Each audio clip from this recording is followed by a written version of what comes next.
A nossa leitura de hoje é do livro Gente Tóxica, Como Lidar com Pessoas Difíceis e Não Ser Dominado por Elas, Bernardo Stomateas. Capítulo 1. O jogo culpa. Como tudo que fiz por você, é assim que você me paga. Uma mãe para o seu filho. Número 1. Culpado ou inocente? A culpa é um dos sentimentos mais negativos que o ser humano pode ter e, ao mesmo tempo, uma das maneiras mais utilizadas para manipular os outros. Os psicólogos estabelecem que a culpa é a diferença entre o que eu fiz e o que deveria ter sido feito, entre o que quero e o que deveria fazer. A culpa é uma emoção que nos paralisa, que nos impede de continuar desenvolvendo todo o potencial que temos. A culpa é vingança, raiva e boicote contra si mesmo. Viver com culpa é viver condenado à prisão perpétua. É condenar-se a viver insatisfeito, sentindo-se vítima o tempo todo pela vida que nos tocou viver. De 90 enfermidades, 50 são produzidas pela culpa e as outras 40 pela ignorância.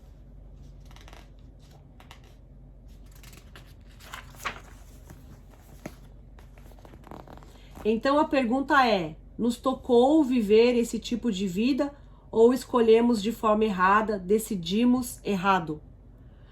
A busca central de todos os seres humanos está orientada a encontrar a felicidade. Somos seres criados para gozar, crescer, nos desenvolver, cumprir o nosso propósito, satisfazer nossas necessidades e alcançar a alegria tão almejada.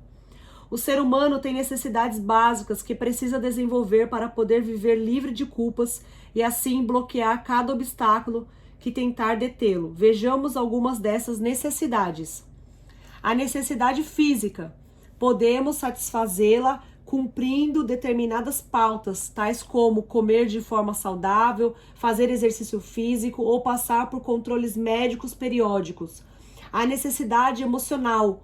O ser humano é um ser social e, como tal, deve estabelecer vínculos sadios com o ambiente ao seu redor, lembrando que pode compartilhar com outros, porém, sem deixar de ser ele mesmo. Aqueles que sabem escolher e se relacionar com pares que agregam valor à sua vida alcançam um bem-estar emocional que permite que se sintam plenos e aptos para crescerem e se desenvolver dentro do sistema cultural no qual estão imersos.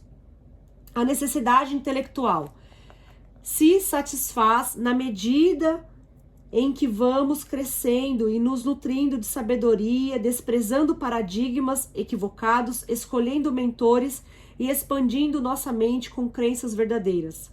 A necessidade espiritual. Todos os seres humanos nascem com um espírito que requer ser alimentado. Talvez você se pergunte, como fazê-lo? Essa necessidade se satisfaz servindo a Deus, descobrindo o propósito de nossa vida e desenvolvendo uma fé sólida que nos permite avançar e desviar de obstáculos que venham a se apresentar. Cada um de nós nasceu com um propósito único e especial, com um sonho que só nós mesmos podemos cumprir. Quando uma das áreas de nossa vida não alcança toda a capacidade de expressão, sentimos culpa, ficamos vulneráveis à queixa, às demandas e à manipulação. Se dermos permissão para que a culpa cresça e ocupe cada vez mais espaço em nossas emoções, ela se converterá na causadora de uma depressão que saberemos onde começa, mas não onde termina.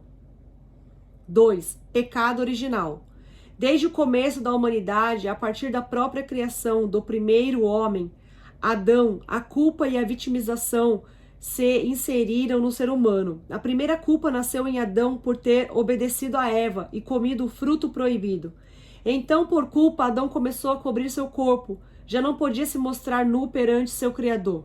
Por culpa de Eva, diz a história, Adão caiu. Então, onde ficou a capacidade de Adão de decidir se comia ou não aquela maçã? Foi Eva a culpada e Adão vítima? Bom, gente, mas foi uma maçã, foi uma pera, uma banana, um abacaxi ou um figo?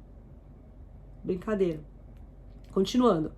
Sem percebermos, o homem começou a encher o Éden com culpados e inocentes, com vítimas e algozes, e se predispôs a viver e a assumir culpas alheias, transformando uma vida de livre-arbítrio em uma vida culpada, cheia de sacrifícios, ritos e frustrações desnecessárias. O que acontece quando uma pessoa experimenta sentimentos de culpa? Sofre privações e diz frases como estas: não tenho tempo para mim, gosto do que estou fazendo, porém não vale a pena, não vou conseguir, a minha família nunca conseguiu alcançar esse sonho. São ditados e emoções culpadas. O homem capaz de sorrir quando as coisas vão mal já pensou em quem jogará a culpa. Lady Jones. A partir do momento em que um obstáculo bloqueia seu sonho e você afirma que não tem capacidade de levá-lo adiante, vive com culpa. A culpa é a emoção que mais gera obstáculos no caminho dos anseios e objetivos. Ela fará com que você sinta que não é merecedor de benefícios, que seu desejo é muito grande e no meio de um mundo no qual cada ser humano tenta tirar vantagem e aproveitar ao máximo cada oportunidade, irá submergir-se na culpa, deixando que outros peguem o que é seu. 3. Autorreprovação. A autorreprovação é um som interno e contínuo que falará com você e tirará satisfação de cada palavra que pronunciar. Trata-se de uma voz difícil de calar, de uma voz que impede seu avanço e o distancia de seus objetivos, de uma voz demandante e queixosa a qual nunca podemos nos adaptar. Façamos o que fizermos, a menos que afirmemos nossas determinações e convicções. É um eco constante. Trata-se, em síntese, dessa voz ameaçadora que cada manhã, ao acordar, deposita na sua mente o primeiro pensamento negativo do dia. Como vou fazer? Não será muito para mim? Por que tomei essa decisão? Por que falei? É uma voz que tenta viver dentro de sua cabeça e que só você pode permitir sua permanência. É uma voz que fica repetindo na sua mente, atormentando e trazendo a obsessão de um único pensamento uniforme. Você não consegue, nunca será bom o suficiente para alcançar a sua meta. 4. Pensamentos rígidos.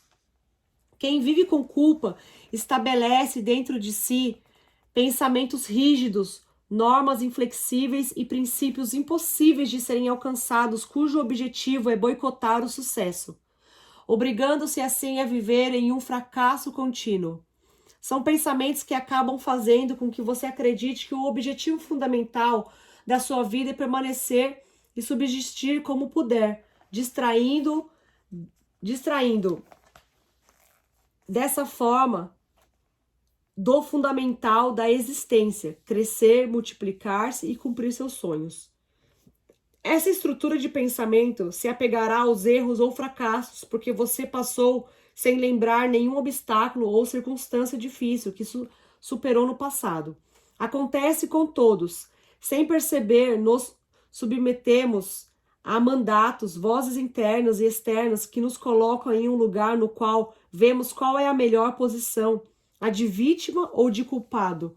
Os outros se transformam em responsáveis por nosso destino e assim deixamos de nos responsabilizar pelos nossos próprios objetivos. Dessa forma, obtemos o benefício secundário de depositar no outro toda a culpa de nossos desacertos e infelicidades. Isso faz com que nós, pobres seres humanos, errantes e carentes de valor e domínio próprio, sejamos incapazes de decidir o nosso hoje e o nosso amanhã. Acabamos nos aferrando a ditados e vozes. Meus pais falaram durante anos que não puderam estudar porque me tiveram. Meus pais diziam, não deixe comida no prato, pense que há crianças na África morrendo de fome. Sinto culpa por ter sido abusada sexualmente. Sinto-me culpado pela separação dos meus pais. Sempre destacavam meus erros e por isso sentia-me culpado o tempo todo. A vida toda tive um pai ausente e fui obrigada a cuidar dos meus irmãos. Porém, não soube como fazer isso. Sinto culpa pela situação atual deles. Todas essas são maneiras sutis de transmitir as culpas que impediram que seguíssemos em direção à busca da felicidade e do bem-estar que merecemos. São culpas alheias, geradoras de insatisfação e satisfações contínuas. São culpas que se alimentam de mandatos externos e sociais, de emoções internas não resolvidas, que continuam tendo poder e valor sobre nossa vida. Há pessoas que foram criadas em famílias que as responsabilizaram pela separação dos pais, pela perda do emprego da mãe, que em um momento decidiu ficar em casa para cuidar delas, ou pelas frustrações profissionais dos seus tutores, e assim poderíamos continuar enunciando os mandados que cada família se encarregou de transmitir a tantas pessoas. São crenças culturais que jamais lhe permitiram alcançar nem desfrutar absolutamente de nada. São exigências que demandavam que você desse mais, sempre um pouco mais, e claro, como não conseguiu alcançar esse parâmetro de perfeição, acabou no lugar de vítima, assumindo culpas que não lhe correspondiam. Nesse ponto é necessário parar um momento. O que decidimos ouvir e aceitar como nosso é o que nos deixa doentes e nos freia. Leve em consideração que com o que aceitamos, anulamos, adiamos ou geramos o nosso sucesso. Quem domina o controle remoto de suas emoções e pensamentos? Quem decide o que pensar, o que sentir? Só você. Dependerá de você, de sua decisão de se colocar ao papel de vítima ou de poder sobre sua própria vida. As pessoas costumam dizer: o dia me deixou mal, meu chefe me tirou do sério, você acabou com o meu dia, hoje você me saturou. Se ouve essas frases é porque colocou nos outros o poder que tem sobre suas próprias emoções. É dessa forma que os outros acabam controlando como você vai se sentir ou o que você vai fazer. Aceitando esse tratamento qualquer, um poderá dizer o que você deve ou não fazer. Os outros poderão manipulá-lo e machucá-lo com a sua permissão. Sim, com a sua permissão que você lhes deu ao ceder o lugar de controle e poder sobre sua vida. Não fomos criados para viver de esmolas, nem privados de afetos. Ninguém tem o direito de castrar os nossos sonhos mais profundos. Tampouco de assegurar o que nos convém ou não. A felicidade e o sucesso, a infelicidade e o fracasso serão o resultado de suas próprias decisões. Tudo o que tenha deixado de lado para se moldar aos outros pode ser recuperado se você assim quiser e decidir não adiar mais o seu desejo. Muitas vezes não somos felizes porque estamos ocupados tentando agradar aos outros e assumindo responsabilidades erradas que pertencem a terceiros. Consumimos todo o nosso tempo equivocadamente, e quando queremos saber onde foram parar todos esses anos de nossa vida, quando precisamos apontar o que fizemos, percebemos que gastamos mal o tempo de que necessitávamos para nos ocupar do que era prioritário e importante, nós mesmos. Desperdiçamos mais horas tentando nos moldar e agradar aos outros do que cuidando de nossa própria vida. E nessa voragem de sermos aceitos, esquecemos-nos de que primeiro precisamos respeitar a nós mesmos e nos aprovar para sermos aceitos pelo resto. O céu vai estar cheio de gente boa, mas de quantos homens justos e de sucesso que cumpriram com o seu objetivo? De quantos homens que a partir de suas conquistas souberam se converter em mentores de outros? Se você se aferrar a seu propósito, conseguirá fazer o que nunca fez, e então todo fracasso ou erro será transformado em compreensão e progresso. 5. Culpas alheias, culpas próprias, culpas no fim. Heranças recebidas, culpas acumuladas, todos carregamos cargas que assumimos sem questionar por não planejarmos nosso próprio caminho. Respeitamos padrões de conduta recebidos sem percebermos que colocamos em perigo nossa própria vida e nossos objetivos. Cedemos um lugar de autoridade à culpa e lhe damos um lugar na hierarquia que ela não merece, mas o pior é que lhe damos vida e foi assim que começou a conviver e a ser parte de nós mesmos. Ao nos responsabilizarmos pela fome no mundo, por aqueles que não têm nada, muitas vezes nos castigamos e nos sentimos mal por poder desfrutar de tudo o que está ao nosso alcance. Ainda que ajudar os outros seja um ato de amor, de misericórdia, de compaixão, lamento dizer que a fome no mundo não vai acabar pela sua autopunição. Muitas mulheres não podem desfrutar de um bom perfume nem de roupas elegantes, tampouco se permitem escolher o melhor para elas, mas pensam: como vou comprar isso se as crianças precisam de muitas coisas? E provavelmente seus filhos já tenham mais de 20 pares de tênis, 30 camisetas e não precisem de nada mais, só ver sua mãe feliz. No entanto, essa mulher se enche de culpas e se nega um direito que, graças a Deus, pode se dar, o de comprar um perfume caro. Por anos, sentimos culpa de desfrutar do material e do emocional. A culpa fez estragos dentro de nós e nos delimitou, nos prendeu. Por anos, fez com que nós conformássemos com migalhas, com aquilo que os outros estavam dispostos a dar. Sentimos culpa por sermos felizes. Como posso ser feliz se a minha mãe, a minha irmã e a minha tia estão separadas e sozinhas? E é assim que você boicota seu casamento. Como posso desfrutar da compra de um par de sapatos novos se a minha irmã está sem trabalho? Pois é, você pode comprar os sapatos e também ajudar a sua irmã, desde que ela não esteja abusando nem manipulando suas emoções. Como vou sair de férias se a minha família nunca conseguiu tirar nem alguns dias? A questão é que você pode sair de férias e desfrutá-las porque gerou os recursos necessários para isso. Dê esse prêmio a si mesmo. No entanto, muitos escolhem a punição. Sem percebermos, os mandatos internos e externos recebidos se tornam realidade dentro da nossa mente. E então não podemos desfrutar daquilo que está ao nosso alcance. Os latinos herdaram o conceito de servilismo. Os conquistadores submeteram os povos e transmitiram a ideia de que eles tinham nascido para servir aos que tinham decidido ser uma casta social de maior hierarquia e privilégios. No México, quando você pede algo a alguém, eles respondem: mande! No entanto, nos Estados Unidos dizem: em que posso ajudá-lo? A diferença, como notamos, é muito clara. Quando se encontram dois seres, aquele que é capaz de intimidar seu oponente fica reconhecido como socialmente superior, de maneira que a decisão social nem sempre depende de um combate. Em algumas circunstâncias, o mero encontro pode ser suficiente. A culpa nos leva a esquecer o que sentimos e do que necessitamos.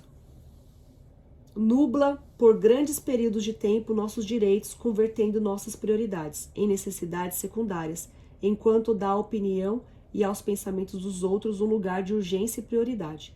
E assim é como se, de um modo contundente, fôssemos nos tornando os responsáveis por cada uma das mensagens que chegaram aos nossos ouvidos, sem percebermos que não nos competia nenhuma responsabilidade nas situações em questão.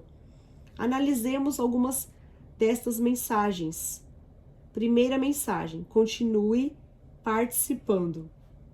Quando a culpa é de todos, a culpa não é de ninguém.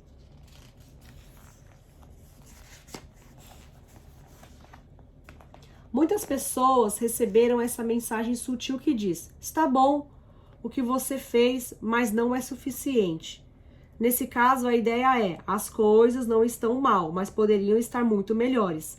Faça o que fizer, nunca será suficiente para agradar ao outro, para preencher as expectativas daquelas pessoas que o manipulam por meio da culpa. Segunda mensagem: minha dor é maior do que a sua. Alguma vez aconteceu de você precisar contar para alguém uma situação pela qual estava passando e de repente acabar consolando o seu interlocutor? Esse tipo de manifestação e de expressão constitui uma clara evidência da manipulação que o outro está exercendo sobre você. Ao fazer isso, ele está dizendo: a sua dor não é tão grande quanto a minha. Concentre-se mais em mim.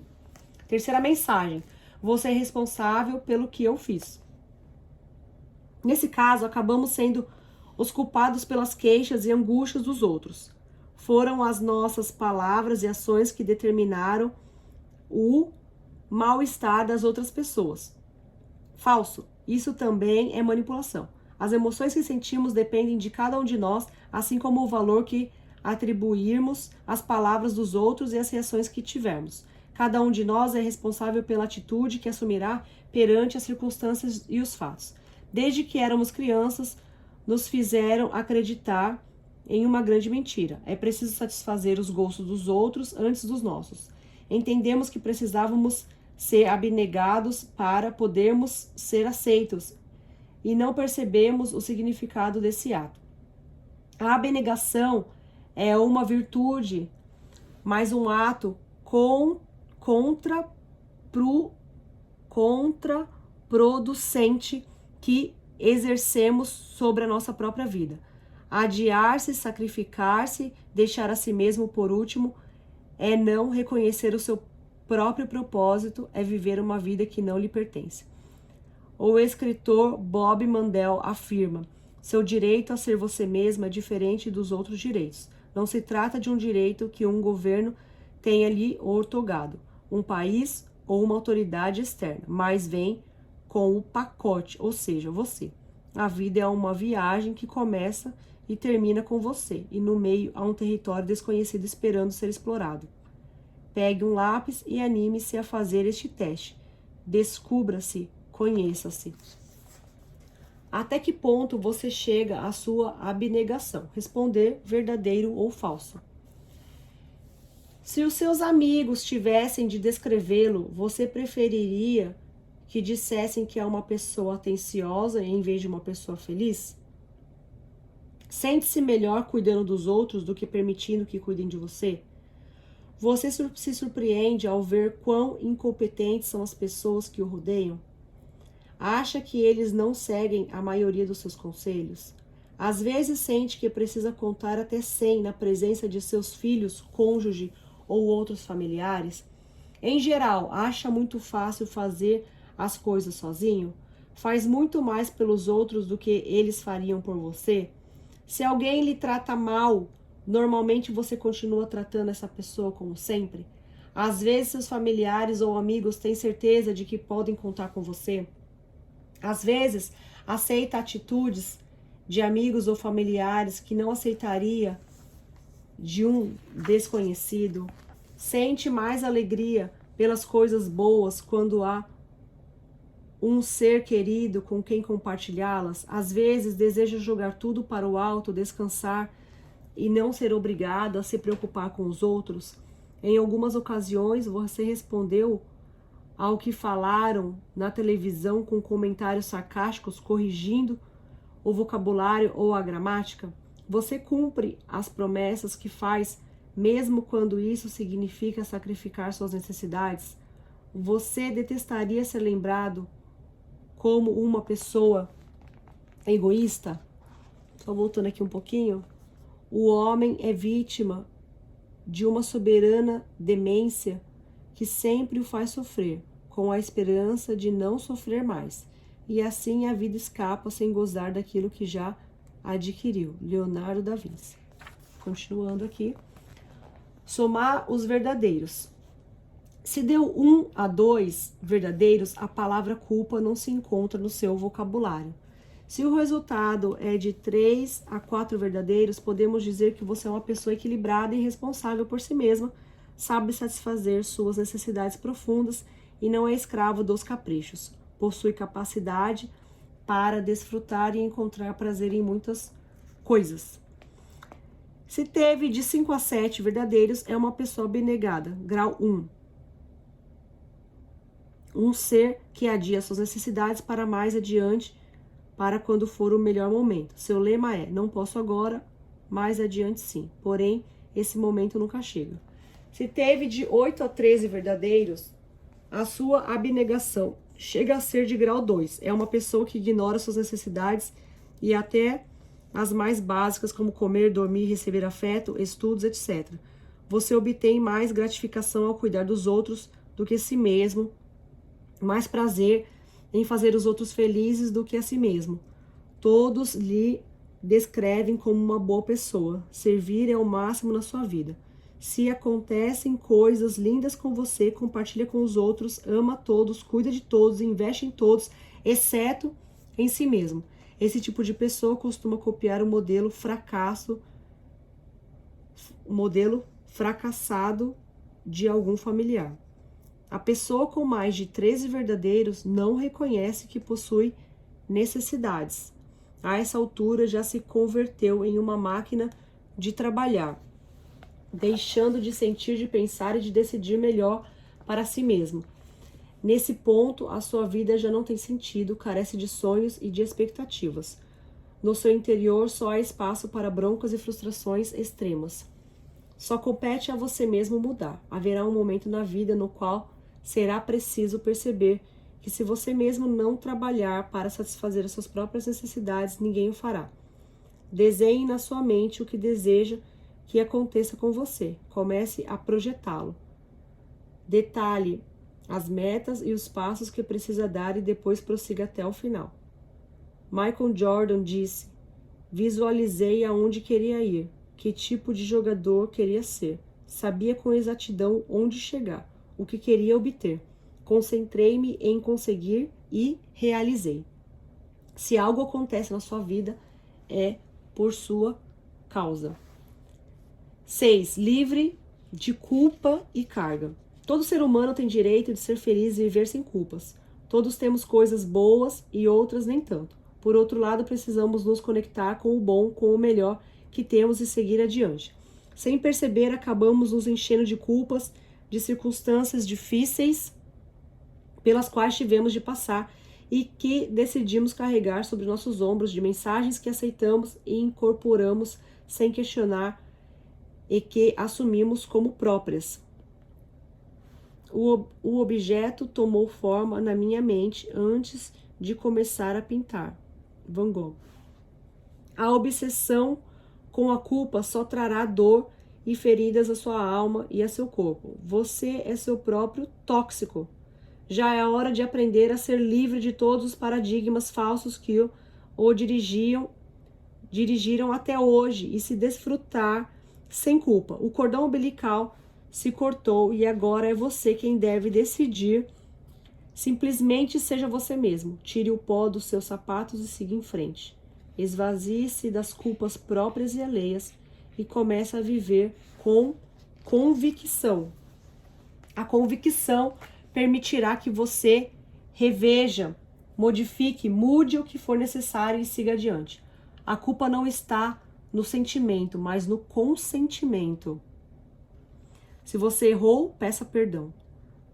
Saber se desculpar é um ato de grandeza. Implica reconhecer nossos erros e mudar de atitude. Se estiver a seu alcance, repare seu erro e a paz se somará à sua grandeza. Você merece ser feliz. Proponha-se a desfrutar de tudo o que tem, sabendo que é merecedor de todas as coisas boas da vida.